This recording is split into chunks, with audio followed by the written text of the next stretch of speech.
성경을 보면 제일 많이 나오는 단어 중에 하나가 언약이라는 말입니다. 노아의 무지개 언약, 모세의 시내산 언약, 사무엘하 7장에 나오는 다윗 언약, 그리고 신약의 새 언약에 이르기까지 언약은 성경 전체를 관통하고 있는 중심 뼈대 중에 하나라고 말을 할 수가 있습니다. 언약이라는 것은 글자 그대로 약속의 말씀이라는 뜻인데, 성경에는 약속의 말씀들로 가득 차 있죠. 구원의 약속이 있고, 기쁨의 약속이 있고, 승리에 대한 약속이 있고, 시련과 역경을 딛고 일어서게 만드는 소망의 약속이 있고, 또 영원한 상급을 누릴 수 있는 축복의 약속들이 있는 것입니다. 여러분, 하나님의 백성들은 약속의 말씀을 따라 살아갑니다. 사람을 따라가면 실패합니다. 사람은 연약하기 때문에 언제 쓰러질지 몰라요. 여러분이 지금 누구 때문에 교회를 다니고 있습니까? 거기에는 힘이 없습니다.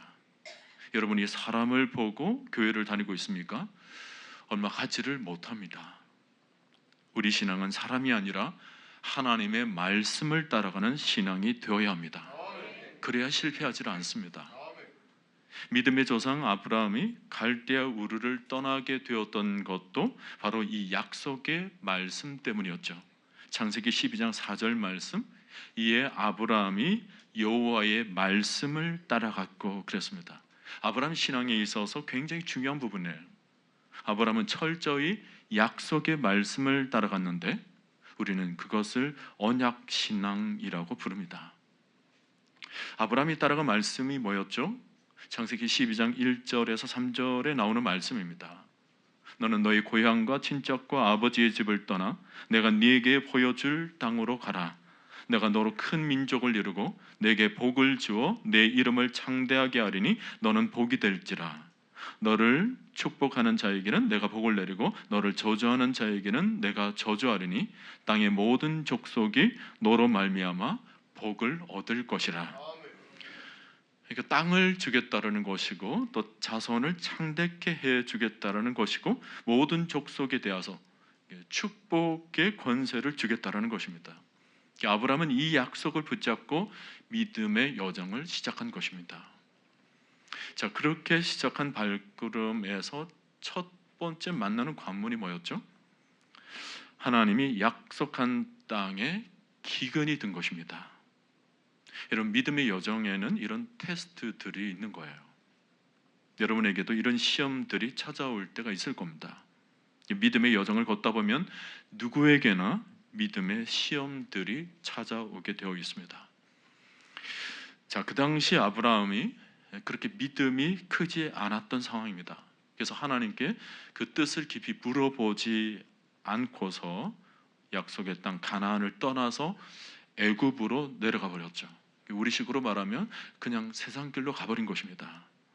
그랬더니 아내 사라를 바로 왕에게 빼앗기는 어려움에 처하게 됩니다. 그 위기들을 어떻게 극복하게 되었습니까? 하나님의 강권적인 개입으로 바로와 그 집에 큰 재앙을 내리게 하셔서 건져내시죠. 아브라함은 믿음을 저버렸지만 하나님은 한결같이 그분의 약속을 지키셨던 것입니다. 이게 창세기 12장의 얘기였고, 그 다음 13장의 얘기에서는 그동안 함께 살았던 조카 롯과 갈라서게 되는 장면이 나옵니다. 생업이 너무 커지다 보니까 더 이상 같이 살 수가 없었던 거죠. 그래서 롯에게 먼저 선택권을 줬더니 요단 지역, 온 땅에 물이 넉넉했던 소돔과 고모라를 택합니다. 당시 소돔과 고모라는 굉장히 기름진 땅이었습니다. 우리가 창세기 13장 10절을 보면 소돔과 고모라는 여호와의 동산 같고 애굽 땅과 같았더라 기록하고 있습니다. 롯이 주저하지 않고 이 소돔과 고모라를 택해서 떠납니다. 그리고는 아브라함이 홀로 남겨졌는데 그때 다시 하나님께서 아브라함에게 약속의 말씀을 주십니다. 너는 눈을 들어 동서남북을 바라보라. 보이는 땅을 너와 네 자손에게 주리라. 네 자손도 땅의 티끌같이 번성하게 해 주리라. 아브라함이 이 말씀에 믿음이 좀 더 커지게 되었습니다. 그래서 이 약속을 붙들고 다른 곳에 가지 않고 헤브론에 머물게 됩니다. 참고로 헤브론은 하나님과의 연합, 하나님과의 친교라는 뜻입니다. 자, 그러다가 14장으로 오게 되면 엘람 왕 그돌라오멜과 연합한 네 왕들과 또 소돔 왕과 연합한 왕들 사이에 인류 최초의 전쟁이 일어나서 그돌라오멜 쪽이 승리를 하게 되죠. 그래서 반대편이었던 소돔과 고모라의 모든 재물과 양식을 빼앗아갑니다. 그런데 중요한 것은 이 소돔 성 안에 아브라함의 조카 롯이 있었던 것입니다. 소돔 성이 패배를 하니까 롯도 무사하지를 못하는 것입니다. 자신의 모든 재물을 잃게 될 뿐만 아니라 생명마저도 위협을 당하는 아주 절박한 상황에 놓이게 됩니다. 자, 이 소식을 들은 아브라함이 조카를 지켜내는 일에 무관심하지 않아요. 즉시 롯을 돕기 위해 일어나는데 이게 믿음의 사람의 모습입니다. 집에서 아주 훈련이 잘 된 자 318명을 데리고 가서 단까지 쫓아갔습니다. 그리고 기습적으로 그돌라오멜 왕과 그와 함께한 왕들을 쳐부수고 조카를 건져내는 일에 성공을 거둡니다. 여기서 한 가지 성경은 중요한 관점을 제공합니다. 이 전쟁을 누구의 힘으로 이기게 된 것일까요? 그것을 설명함에 있어서 매우 주목할 만한 인물이 성경에 등장하는데 바로 살렘 왕 멜기세덱입니다. 왕 같은 제사장이었죠. 그가 아브라함의 전쟁을 이렇게 설명을 합니다. 창세기 14장 20절 말씀인데 너희 대적을 내 손에 붙이신 지극히 높으신 하나님을 찬송할지로다 하매, 그리고는 아브라함이 그 얻은 것에서 10분의 1을 멜기세덱에게 주었더라. 이 아브라함에게 승리를 주신 분은 너희 대적을 네 손에 붙이신 하나님이시라는 것입니다. 우선 대적을 내 손에 붙였다. 이것은 고대 사회에서 자주 나오는 표현입니다. 여리고성을 공격할 때나 이스라엘의 주변 나라와 싸울 때 선지자들이 꼭 이렇게 외칩니다. 너희 대적을 내 손에 붙이셨느니라. 시제를 보면 과거형이죠. 앞으로 일어날 미래의 일을 과거형으로 쓴다는 것은 그만큼 성취될 것이 확실하다는 것입니다. 이걸 선지자적 과거형 용법이라고 그럽니다. 확실한 승리를 뜻하는 건데 하나님께서 아브라함을 지키셔서 확실한 승리를 주셨다라는 것을 보여주고 있는 것입니다. 그리고 또 보면 10분의 1을 멜기세덱에게 주었다. 11조 얘기가 나오죠. 여러분 11조는 어떤 의미입니까? 만일 11조를 모세에게 준 그 시내산 율법으로 이해를 한다면 이것은 종교적인 의식으로서의 11조가 되겠지만 사실 11조는 모세의 율법이 있기 전 믿음의 조상 아브라함 때부터 다뤄져야 합니다.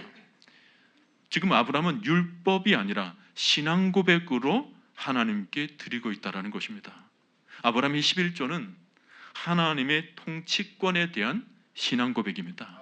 내가 누구의 통치 밑에 있느냐를 고백할 때 세상 그 누구가 아니라 유일하신 하나님께 그 통치권을 인정해 드리면서 하나님께 바쳤던 것이 아브라함의 11조였다는 거예요.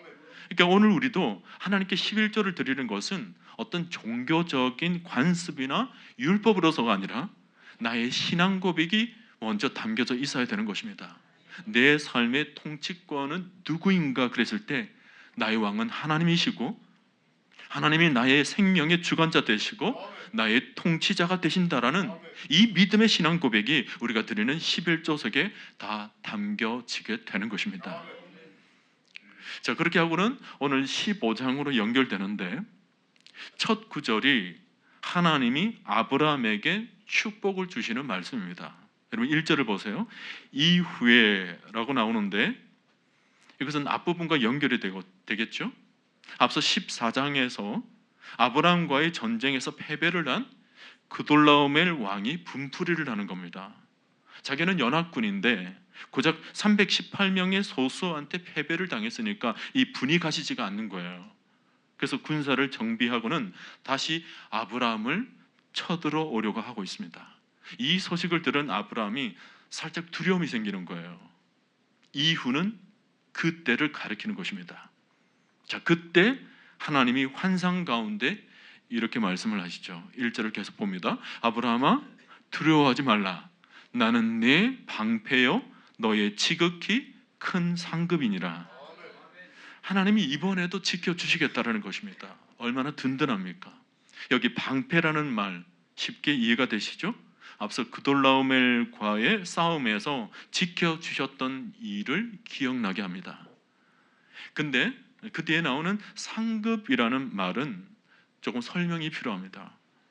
이것은 아브라함에게 소돔 왕이 재물을 주려고 했던 일을 더듬어 봐야 하는데, 앞서 조카 롯을 돕는 일이었지만 어쨌든 소돔 땅이 아브라함 때문에 전쟁에서 다시 회복되지 않았습니까? 도움을 받았으니까 소돔 왕이 가만히 있을 수 없어서 답례를 하려고 했던 것입니다. 그때 아브라함이 재물을 안 받으면서 이렇게 말을 해요. 창세기 14장 23절인데 세번역 성경으로 읽으면 이렇습니다. 당신이 내가 아브라함을 부자가 되게 하였다라는 말을 하지 못하게 하기 위해서라도 내가 당신의 것은 신발끈이나 시로라기 하나 갖지 않겠습니다 라는 뜻입니다. 저는 하나님의 은혜로 지금까지 살아왔습니다. 혹시 지금 내가 당신의 재물을 받게 되면 당신 재물 때문에 하나님의 은혜가 가려지게 될까 두렵습니다. 그러니 재물은 안 주셔도 됩니다. 그런 말이죠. 나중에 자기가 번성게 되더라도 내가 번성게 된 것이 하나님의 은혜 때문이 아닌 당신이 준 재물이 이렇게 커져서 번성게 되었다라는 말을 하지 않도록 하기 위해서 당신이 주시는 신발끈이나 시루라기 하나라도 저는 절대 갖지 않겠습니다 라는 것입니다. 하나님이 이런 모습을 보시고 감동을 받으셔서 오늘 15장 1절에서 네가 나를 위해서 재물도 거절하는구나. 네가 이렇게 나를 신뢰하고 나를 따르니 내가 너의 큰 상급이 되어 주겠다라고 말씀을 하고 계시는 것입니다. 자, 그런데 2절을 보면 의외의 모습이 나옵니다. 하나님이 상급이 되어 주시면 굉장히 기뻐해야 될 것 아닙니까? 근데 의외로 아브라함의 반응이 시큰둥합니다. 하나님, 상급을 받으면 뭐합니까? 나에게는 자식이 없는데. 고대 사회에서는 아무리 부자라도 그 재물을 물려받을 자식이 없으면 무용지물입니다. 자식이 재산이고 자식이 힘인데 아브라함은 자식이 없으니까 거기서 삶에 대한 기쁨이 생기지 않은 것입니다. 그래서 섣불리 하는 말이 나의 상속자는 다메섹 출신 사람 엘리에셀이 될 겁니다. 자기가 임의로 후손을 선택하려고 했던 거죠. 이때가 사라가 출산하지 못한 지 꽤 시간이 흘렀습니다. 약속의 자녀를 낳아서 하늘의 별처럼 땅의 티끌처럼 바다의 모래처럼 많은 자손이 낳아줘야 될 터인데 약속은 이미 주셨지만 그 약속이 너무 더딘 거예요. 이상하게도 약속이 성취될 조짐이 전혀 없었던 것입니다. 우리도 그럴 때가 있잖아요. 하나님이 약속의 말씀을 주셨는데 그 언약이 더디게 되었을 때 하나님 약속하신 것이 맞나? 하나님이 약속하신 것 잊어버린 것은 아닌가? 내가 그니 헛된 것 믿고 있는 것 아닌가? 근데 사실은 약속이 더딘 것이 아니라 우리의 믿음이 희미해진 거죠. 그리고 그 희미해진 믿음으로 성급하게 우리의 생각을 하나님의 뜻에 대치시키고는 내 염려를 빨리 잠재우려고 할 때가 많습니다. 지금 아브라함도 하나님보다는 자기 계획을 내세웠습니다. 자기 집에 있는 다메섹 사람 엘리에셀이라는 사람, 자기 종이었는데 좀 괜찮아 보였던 모양입니다. 이 엘리에셀을 바라보고는 나의 신은 다메섹 사람 엘리에셀입니다. 그 오랜 약속의 말씀을 기다리는 허전함과 또 막막함, 그것을 빨리 잠재우려고, 빨리 달래려고 자기의 대안을 하나님 앞에 내어놓았던 것입니다. 그랬더니 하나님이 고개를 저으십니다. 4절과 5절을 보세요. 여호와의 말씀이 그에게 임하여 이르시되 그 사람은 네의 상속자가 아니라 내 몸에서 날 자가 내 상속자가 되리라. 그리고는 한밤중에 조용히 밖으로 이끌고 나가서 아브라함에게 시청각 교육을 시키십니다. 저기 하늘을 쳐다보아라. 네가 셀 수 있거든 저 별들을 한번 세어봐라. 셀 수 없겠죠. 네 자손이 저 별처럼 많아질 것이다. 오스왈드 챔버스는 이 장면을 별에 메어 달린 마차라고 표현을 했습니다. 마음을 보면 온통 진흙에 빠진 마차와 같은 상태인데 절망에 빠진 아브라함을 불러다가 그 수렁에 빠진 마음을 그분이 지으신 별에다가 연결을 시키셨다라는 것입니다. 우리도 낙심이 될 때 자연을 바라보면 어떻습니까? 주님의 위대하심을 찬양하고 싶은 마음이 다시 생겨납니다. 우리의 마음이 하나님이 지으신 그 천지의 아름다움과 연결되기 때문입니다. 마치 도랑에 빠져있는 마차 때문에 생겨났던 조급해진 마음들은 이내 다 사라지고 하늘의 계획과 이 땅의 계획이 연결되는, 그래서 새로운 힘을 얻게 되는 아름다운 순간들이 우리에게도 생겨날 때가 있죠. 지금 하나님이 아브라함에게 이런 시간을 갖게 하시는 것입니다. 사막의 밤하늘 얼마나 별이 잘 보입니까? 그것을 보여주시면서 네 후손이 이와 같을 것이다, 이렇게 말씀을 하시는 거죠. 6절을 보세요. 아브라함이 여호와를 믿으니 여호와께서 이를 그의 의로 여기시고, 아브라함이 하나님이 하신 말씀을 그냥 믿기만 했습니다. 그랬더니 하나님이 그것을 의롭다 간주를 하시는 것입니다. 실제 의롭지 못했어도 믿었기 때문에 의롭다고 법률적으로 선포를 해주시는 것입니다. 이것이 그 유명한 이신칭의 교리의 출발인데, 자, 여기서 재밌는 장면이 나와요. 하나님도 약속하시고 아브라함도 이것을 믿고, 그러니까 하나님도 확실하다 그러시고 아브라함도 확실하다 그러면 이제 서로 사이에 모종의 약속이 생겨나는 건 아닙니까? 그래서 17절과 18절을 보면 언약 의식이 나옵니다. 짐승을 쪼개어서 사체가 둘로 나눠지게 되는데 하나님의 임재의 상징인 타는 횃불이 그 사이로 지나갑니다. 고대 시대에서 군주들끼리 쌍방간 계약을 맺을 때 어떤 의식을 행할 때가 있습니다. 그럴 때 의식 중에 하나가 뭐냐면 짐승 제물 중에 하나를 쪼개어 놓고 언약 당사자들이 그 사이를 지나갑니다. 참고로 언약은 브리트라는 단어를 씁니다. 영어로 보면 between, 뭐뭐 사이에라는 뜻이죠. 고기 사이를 지나가면서 약속을 지키지 않으면 이 제물처럼, 이 쪼개진 제물처럼 될 것이다. 쌍방 중에 어느 한쪽이라도 그 책임을 어겼을 시에는 이 고기와 같게 된다라는 것을 서로 다짐을 하게 되는 것입니다. 그래서 이것을 저주와 죽음의 맹세라고 그럽니다. 지금 하나님이 인간의 이런 의식에 맞춰서, 인간 문화, 인간 그 상황에 맞춰서 그렇게 하셨다라는 것입니다. 그만큼 약속을 반드시 이루시겠다라고 하는 하나님의 의지를 분명하게 보여주고 있는 거죠. 저는 개인적으로 이 장면을 보면서 한 가지 생각이 계속 맴돌아요. 이거 참 불평등하다. 이런 표현이 좀 죄송스럽지만 하나님은 어리석으실 정도로 무모하시고 그 앞에 아브라함은 한 게 아무것도 없으면서 그냥 값없는 은혜만 누리고, 여러분 이 언약의 조건들을 가만히 보세요. 하나님이 아브라함에게 책임지도록 되어 있는 것은 세 가지였습니다. 지금까지 계속 약속의 말씀으로 주신 것들인데, 첫째는 보이는 땅을 내게 주겠다, 보이는 땅을 약속하셨죠. 둘째는 별과 같이 많은 자손을 약속하십니다. 그리고 셋째는 통치권이에요. 내가 축복하는 자를 내가 축복하고 내가 저주하는 자를 내가 저주하겠다. 마음껏 축복하고 저주할 수 있는 그 통치권인데, 그러니까 땅, 많은 자손, 통치권 어느 것 하나 대단하지 않은 것이 없습니다. 근데 여기에 반해 아브라함이 책임져야 했던 것은 오직 하나뿐이었습니다. 하나님을 향한 믿음뿐이었죠. 오직 믿음.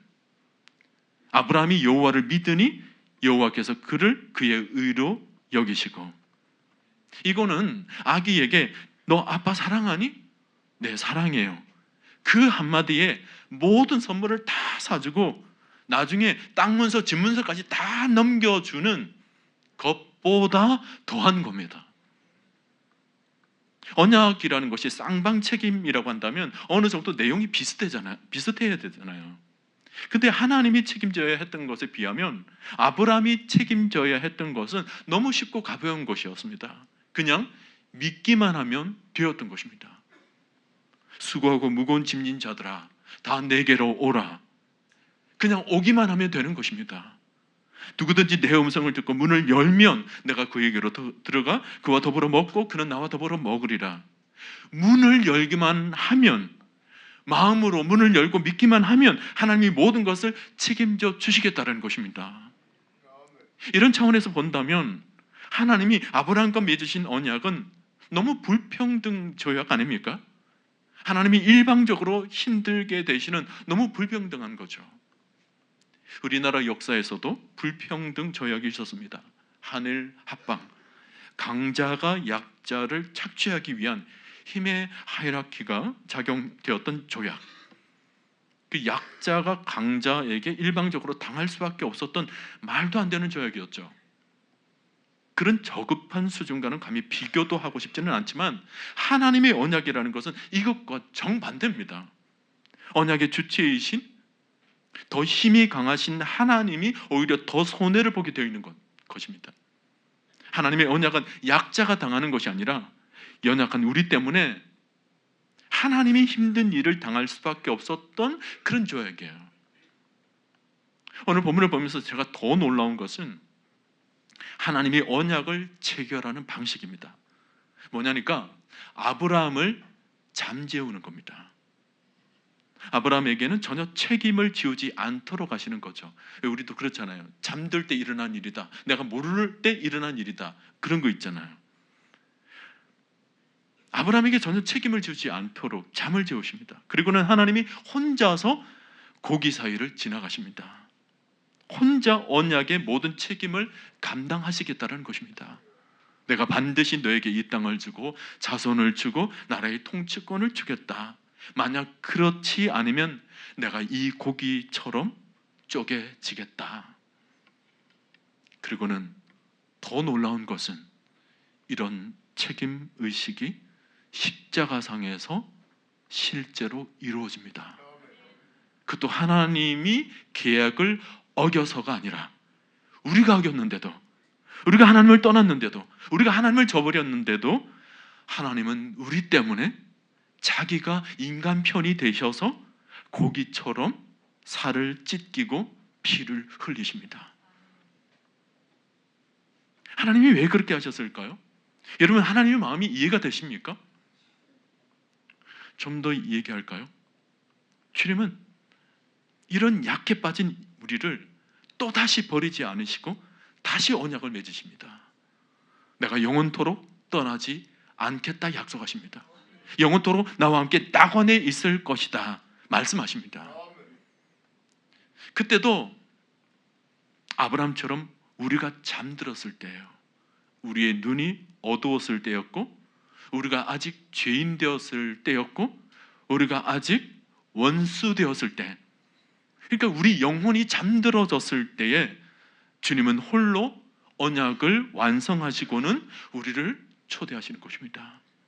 그리고는 그 언약의 증표로 누구든지 주의 이름을 부르는 자는 그 마음에 성령을 부어주시는 것입니다. 여러분, 이게 새 언약입니다.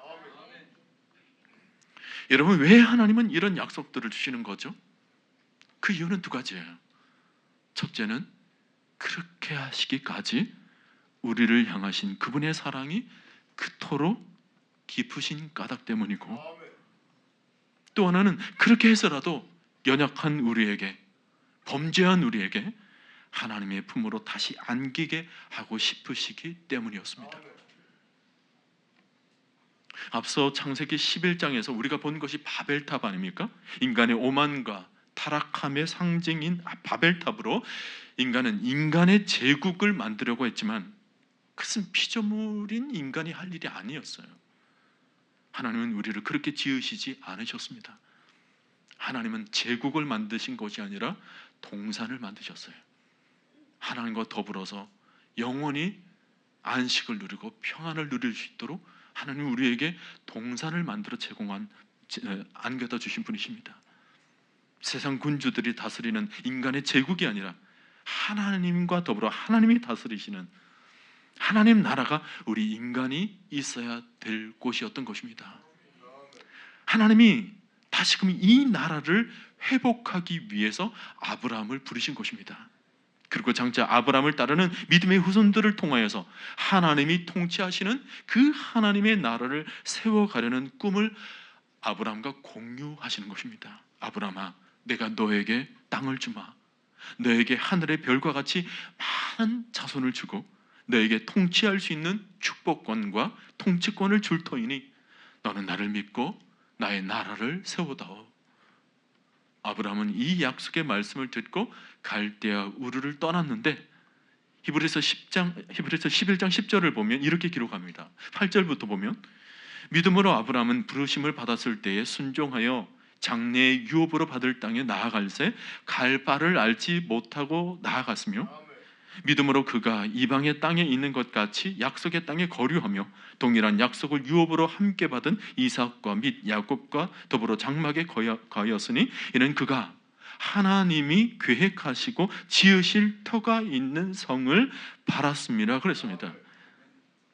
하나님이 계획하시고 지으실 터가 있는 성이라고 그랬습니다. 우리는 막연하게 아브라함이 가나안 땅을 향해서 나아갔다고 그랬는데 사실은 아브라함이 나아갔던 것이 가나안 땅이 아니라 여기 기록되어 있는 것처럼 하나님이 계획하시고 지으실 터가 있는 성으로 나아간 것입니다. 여기 성이라는 것은 영어로 시티라고 번역이 되어 있는데 고대 국가들은 아직 나라가 형성이 되었지 않은 상황이기 때문에 시티를 나라라고 번역을 해도 됩니다. 그러니까 결국 아브라함은 장차 하나님께서 세우시고 만드실 왕국, 하나님 나라를 바라보고 갈대아 우르를 떠났다라는 얘기입니다. 여러분, 오늘 아브라함에게 보여주셨던 이 별은 바로 하나님 나라의 꿈을 상징하는 것입니다. 그리고 아브라함에게 주신 이 하나님 나라의 꿈이 그 뒤에 나오는 모든 믿음의 사람들에게 다 부어지게 됩니다. 마가복음 1장 15절을 보면 주님의 공생애가 하나님 나라로 시작하죠. 부활 승천하실 때도 말씀하시는 핵심이 뭐냐면 하나님 나라였습니다.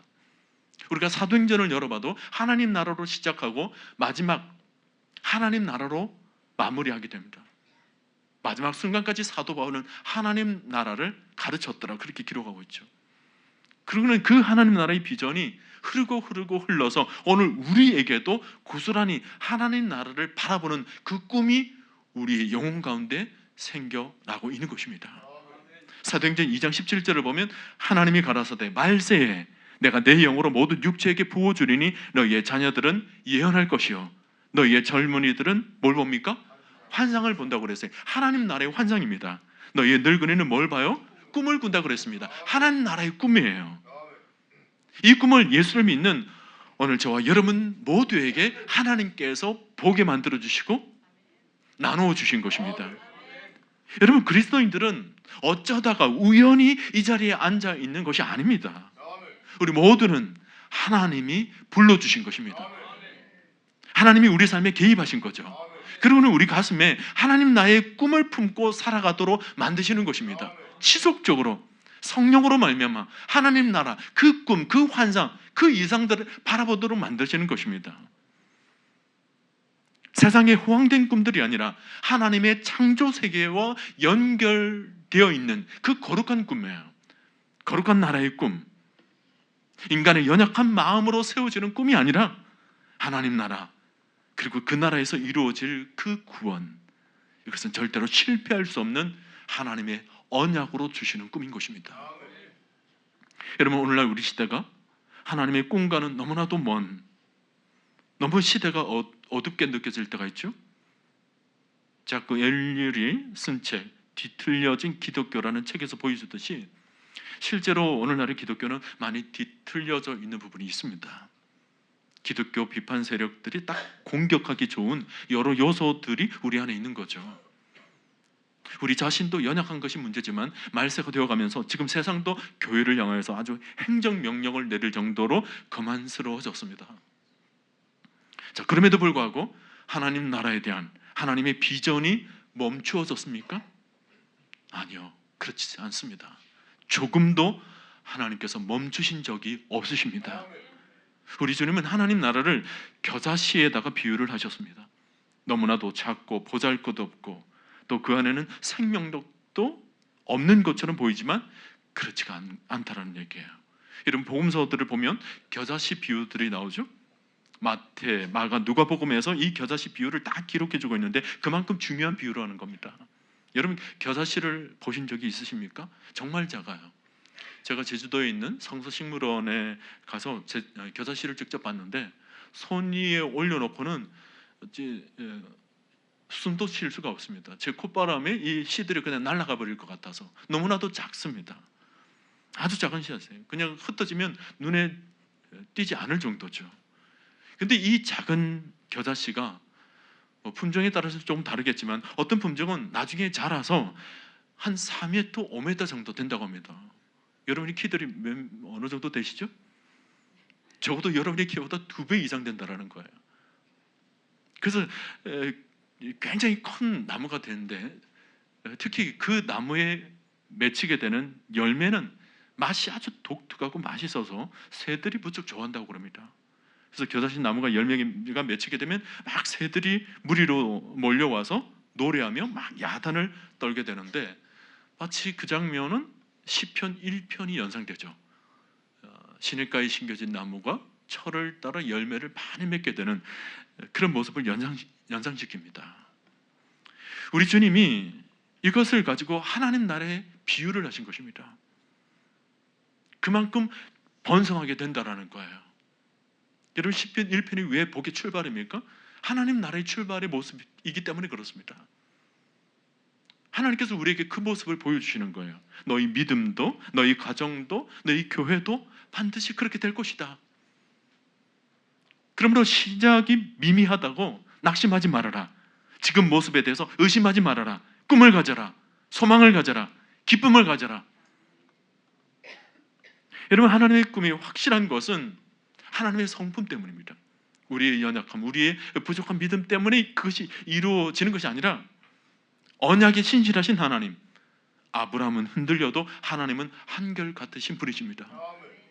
여러분, 언약의 성취는 하나님의 성품에서 나오는 거지 아브라함이나 우리 인간의 노력에 있는 것이 아닙니다. 믿을 수 있는 하나님의 한결같으심, 인간은 부족해서 쓰러지고 넘어져도 그 믿음을 키워주시는 하나님의 신실하심, 아브라함이 그랬던 것처럼 오늘 우리에게도 십자가를 통해서 하나님과의 그 신실하신 언약 관계에 들어섰다라는 것은 굉장한 큰 축복입니다. 여러분, 믿음의 출발은 약속의 말씀이에요. 아브라함이 부르심은 단순히 갈대아 우르를 떠나는 것이 아니었습니다. 지역을 떠나는 것이 아니에요. 혈연 관계를 떠나는 문제가 아니라 그의 전인격적인 존재가 하나님으로 가득 채워지는 존재의 혁명인 것입니다. 갈대아 우르는 단순히 땅의 지명을 나타내는 것이 아니에요.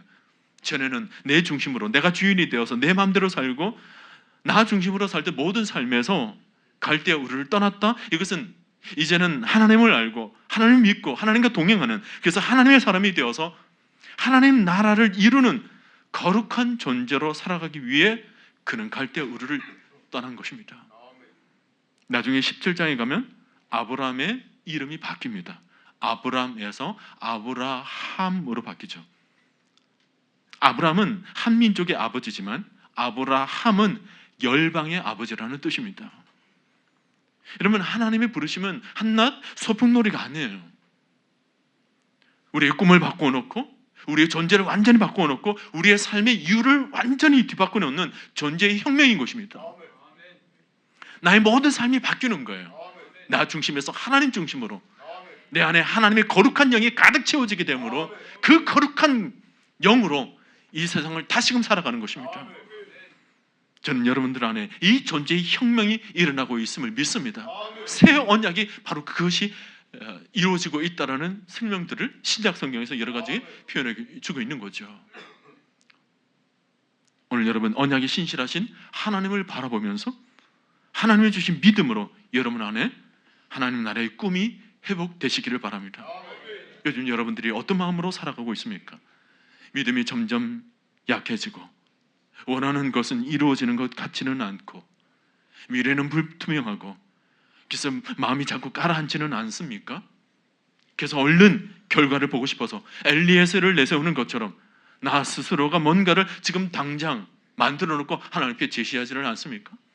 천국이라는 것, 그럼 나중에 되어야 될 일이고, 마치 엘리에셀이니이다 라고 하는 것처럼 이 세상에서 그냥 조금 잘 사는 것으로 나는 족하니이다, 나만의 대안을 하나님께 지금 내어놓고 있지는 않습니까? 우리 마음은 언제나 이 세상 가운데 조급해지기가 쉽죠. 성급해지기가 쉽습니다. 여러분, 그러나 그럴 때 우리는 하나님의 신실하심을 믿고 하나님의 뜻을 잠잠히 기다리는 인내가 필요합니다. 조급하게 생각해서 엘리에셀과 같은 대안을 내세우거나 기근을 피하기 위해서 애국과 같은 세상으로 내려가 버리거나 꿈을 포기하고 노아처럼 옷을 벗고 잠을 자고 있어서는 안 되는 것입니다. 여러분, 기억하세요. 우리를 부르시는 분은 하나님이십니다. 나를 지으신 이도 하나님이시고 나를 부르시는 분도 하나님이시고 나와 함께 하시는 이도 하나님이신 것입니다. 우리가 살아가면서 절망이 생겨나고 무기력증이 생겨나더라도 주님은 우리 생각 가운데 늘 찾아오시는 것입니다. 다시금 우리에게 언약의 말씀을 들려주시고 다시금 우리로 하여금 저 하늘의 별들을 바라보게 만드시는 것입니다. 다시금 꿈을 붙잡고 일어서도록 만드시는 거죠. 기가 막힌 웅덩이와 수렁 속에서도 우리의 사라지는 듯한 꿈을 다시금 그분이 지으신 하늘의 별들에다가 우리의 마음을 다시 달아주십니다. 저는 오늘 여러분들이 언약으로 주시는 하나님의 꿈을 다시금 바라볼 수 있기를 바랍니다. 우리는 이 땅에서 하나님의 위대한 일을 하게 될 것입니다.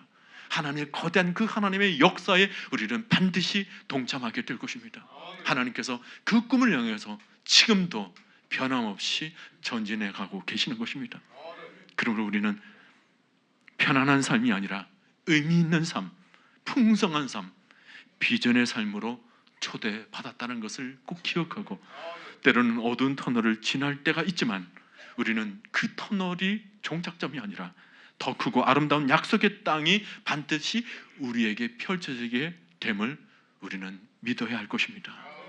그리고 그때마다 우리는 이렇게 기도해야 합니다. 하나님, 오늘 주님의 약속하심을 바라봅니다. 나의 미래, 나의 소망이 사라지는 것 같지만 나를 부르시는 하나님은 언약의 신실하심을 내가 믿게 하여 주시옵소서.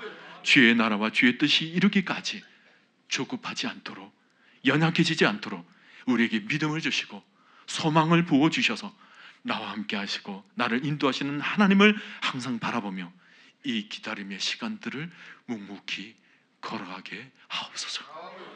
여러분의 모든 삶 가운데 언약이 주시는 꿈으로 하나님의 뜻이 이루어지는 놀라운 역사가 날마다 여러분 삶 가운데 펼쳐지게 되기를 주님의 이름으로 간절히 축원드립니다.